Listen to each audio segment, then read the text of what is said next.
presento gli ospiti di questa puntata. Paolo Pizzolato di Prima il Veneto. Buonasera Pizzolato. Buonasera a tutti. Bentornato. Qualcuno potrebbe non credere al titolo di questa puntata, ma è la pura realtà. L'amministrazione Trump ha chiesto al Veneto uova che negli Stati Uniti mancano per via dell'aviaria che ha causato una strage senza precedenti di galline. Paolo Pizzolato, questi dazi, oggi Trump ha detto partiranno per l'Europa, contro l'Europa il 2 di aprile, saranno flessibili. Questo magari fa pensare che, dati i buoni rapporti di Giorgia Meloni col presidente, col 47esimo presidente americano, magari ci fa qualche sconto. Cosa dice? Una delle ultime puntate in cui ero presente qui avevo detto che il 2025 sarebbe stato un anno molto difficile, logicamente non sapendo ancora chi arrivava al potere negli Stati Uniti, o Kamala Harris oppure Trump. Non è che sia un mago logicamente io, perché vivo anch'io alla giornata con le notizie che ho e con il lavoro che faccio, che svolgo. Però sono contento di aver centrato questo punto, perché in questo momento è vero che gli Stati Uniti hanno bisogno delle uova del Veneto, dell'Italia, e chi più ne ha più ne metta. Fa benissimo, perché così le aziende nostre hanno un'ottima possibilità di sviluppo e cerchiamo di fare in maniera di poter portare a casa tutto quello che possiamo. Però attenzione, perché sicuramente è una cosa passeggera e non vorrei che a causa di questa notizia adesso tutte le ditte si mettano a produrre tutte le uova, tutti diventano allevatori di galline e chi più ne ha più ne metta, perché sicuramente sarà una cosa temporanea. Infatti i dati che noi abbiamo in Italia e in Europa in questo momento a livello commerciale e a livello industriale non sono per niente belli, per cui se questa cosa può essere almeno saltuariamente una cosa positiva, ben venga. Chi produce questa cosa vedrà incrementato il suo reddito e il suo ricavo, che è la cosa principale. Però, come ho già detto anche tante altre volte, che noi veneti abbiamo l'abitudine di puntare tutto e soprattutto sul prosecco, non vorrei succedesse un giorno come quello che è successo con l'olio in Puglia. Il giorno che dovessero, lo porto come esempio questo, mi raccomando, non è una minaccia o una cosa del genere, il giorno che dovesse capitare che le viti prendono una malattia particolare o cose di questo genere, vedremo deflagrare completamente la nostra regione, proprio a causa di tutto quello che accadrebbe, l'abbattimento di tutte le viti che producono prosecco. Per cui la monocultura, fare attenzione, la produttività di uova in questo momento, fare attenzione, perché è una cosa, ripeto, ventilata da Trump, è una cosa provvisoria. Bisogna sempre cercare di fare in maniera di diversificare per quanto possibile questa cosa. Poi, se gli Stati Uniti hanno bisogno in questo momento, speriamo possano aver bisogno anche di altri nostri prodotti locali che possono incrementare la nostra produzione. Il discorso dei dazi è un discorso pesantissimo, così come immaginavo e come credevo, anche se non sapevo ancora che sarebbero stati così alti. Dalle note che noi ricevevamo quella volta si pensava sarebbe aumentato qualcosina, ma non importi di questo genere, perché sinceramente in questo momento le nostre aziende sono a rischio. Oggi, 21 marzo, abbiamo ricevuto i dati economici del primo trimestre e sono dati che lasciano perplessi. 12.000, mi sembra 12.000 negozi chiusi completamente in tutta Italia. Li avete visti i dati in giro per il mondo? Negozi in pieno centro a Mestre che chiudono completamente. Io ho visto negozi alla Nave De Vero, che da noi è considerato in quel territorio un'elite, chiudere a causa dei prezzi troppo alti dell'affitto. Abbiamo visto un incremento del 670% degli affitti brevi.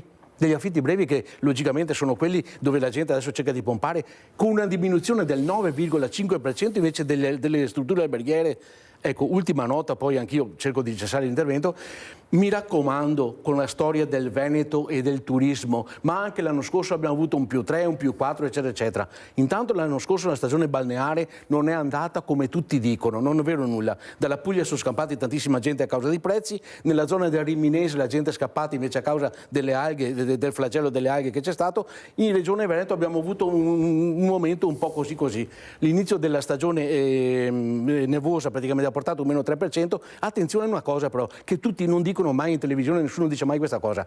Il 40% delle strutture alberghiere che è in Italia è di proprietà estera, per cui il reddito che noi abbiamo, i miliardi che tanto vantiamo nel mondo del turismo o cose di questo genere, fanno finire all'estero, perché il 40%, ripeto, vendiamo tutto quanto, per cui sono diventati possedimenti esteri. Per cui attenzione quando andiamo sempre ad ambire a queste produttività, ad ambire a tutti questi numeri, che non è sempre così. Bisogna stare un po' con i piedi per terra e cercare di lavorare come una volta, proprio con un attimo di calma e serenità, calando un po' l'entusiasmo e cercando di vedere potere economicamente parlando di far sopravvivere le nostre aziende che stanno chiudendo.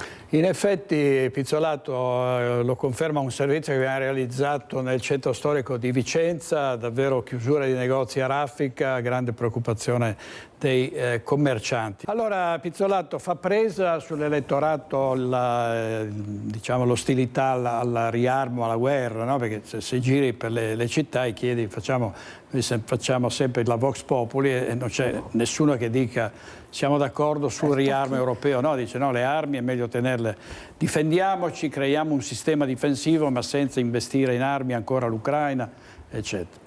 Innanzitutto bisogna dire che questa guerra ha svuotato completamente l'Europa di quello che erano armamenti particolari, perché abbiamo mandato giù tutto quello che avevamo per dare una mano, per cui noi siamo stati completamente svuotati.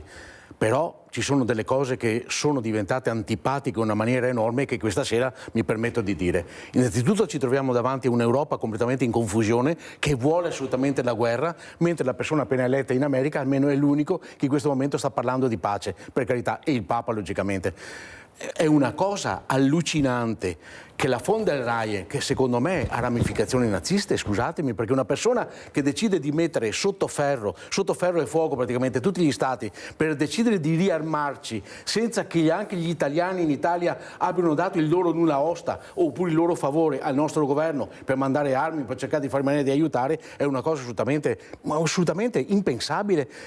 Dobbiamo riarmarci stando attenti a quello che potrà fare la Russia, quando non ho mai visto la Russia in questo periodo invadere qualche Stato, quando invece noi li abbiamo invasi durante il periodo della guerra o durante il periodo napoleonico. Con questo non vuol dire che io mi stia simpatico Putin o che sia favorevole a quello che sta facendo la Russia, assolutamente no, ma guardate che in questo momento con la Ursula von der Leyen che è indagata per tutto quello che ha fatto all'epoca del Covid con i vaccini e per tutto quello che ha imposto di vaccini non ancora omologati, non ancora di utilizzarli e di comprarli da parte degli stati europei, è una cosa allucinante vedere che la spesa può aumentare solamente per armarci. Qui in Italia abbiamo avuto in questo periodo un aumento delle pensioni di 3 euro. E stiamo pensando come poter incrementare, come utilizzare addirittura i risparmi privati per cercare di fabbricare armi per difenderci da chi? Da chi? Non ho ancora visto un missile passare la frontiera da queste parti. La guerra è nata perché il Biden aveva un qualcosa di pesante all'interno dell'Ucraina e è entrato in guerra con la Russia. È una cosa loro che adesso sta stabilizzando con l'avvento di Trump che ce l'aveva a morte con Biden. Noi ci siamo messi in mezzo, abbiamo svuotato le casse, abbiamo svuotato i nostri armamenti, tutto quello che potevamo e adesso dobbiamo solo stabilizzare la cosa. In questo momento pretendiamo di sederci a tavolo delle trattative quando abbiamo dato una mano solamente a ammazzare gente. Non siamo in grado di essere stabili perché ogni Stato cerca di fare in maniera di essere a sé stante e vuole mettersi in mostra, vuole mettersi in evidenza e abbiamo anche delle contrarietà interne. Come si può dire che questa Europa può sedersi a tavolo delle trattative? La gente che io sento, che vedo, che parlo, che accolgo lo sportello è completamente contraria a questa cosa qui. Soprattutto la gente si lamenta del fatto che noi non abbiamo più redditi alti, non abbiamo più pensioni alte, non abbiamo più stipendi alti.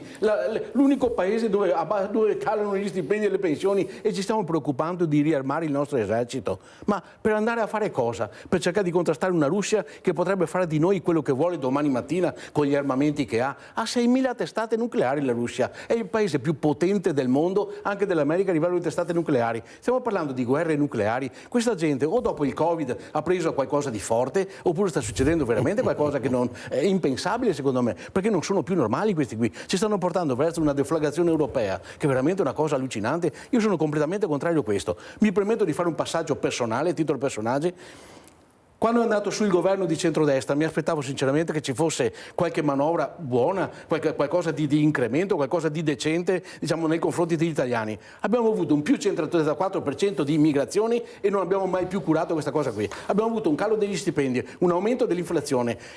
Qualcuno dice abbiamo creato 920.000 nuovi posti di lavoro, lo sento sempre per televisione questo signore di Mestre, ma non dice che al 31 dicembre 2023 ne erano stati persi 980.000. Vi dico la verità, fuori dai denti, a titolo personale, la Meloni sta raccontando un sacco di bugie agli italiani e questa è una cosa che non mi va giù perché da lei mi aspettavo e da tutto il centrodestra un qualcosa di diverso. Mi dispiace, è una bugiarda e purtroppo di bugie non possiamo più vivere, per cui gli italiani prendano atto di questa cosa.